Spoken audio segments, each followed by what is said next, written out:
Le suspect de la tuerie de Charleston inculpé pour les assassinats de 9 personnes. Mercredi, le jeune homme de 21 ans a tué 9 membres d'une église noire de cette ville du sud-est des États-Unis.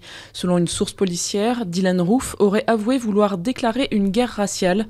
Il avait passé 1 heure avec les victimes lors d'une séance d'études bibliques avant de les abattre.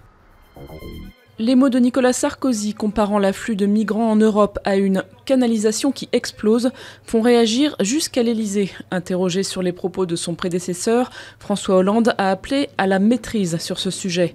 Les propos de l'ancien chef de l'État ont provoqué un tollé à gauche, mais aussi un certain embarras dans son propre camp.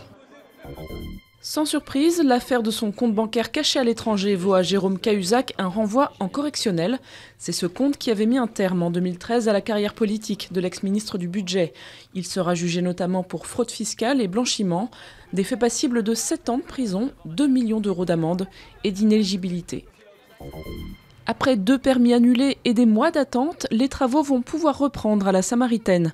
Le Conseil d'État a validé le projet de rénovation du célèbre grand magasin parisien, aussi connu pour son ancien slogan « On y trouve tout ». L'instance avait été saisie par le propriétaire, LVMH. Le groupe de luxe lui demandait d'annuler les annulations de permis de construire, prononcées par 2 juridictions administratives. Petit ou grand, on ne sait pas qui a le plus d'étoiles dans les yeux au Bourget. Ils sont des dizaines de milliers à avoir poussé les portes du salon aéronautique, ouvert jusqu'à dimanche au grand public. Avions de chasse ou de collection, ils pourraient bien susciter des vocations et cela tombe bien.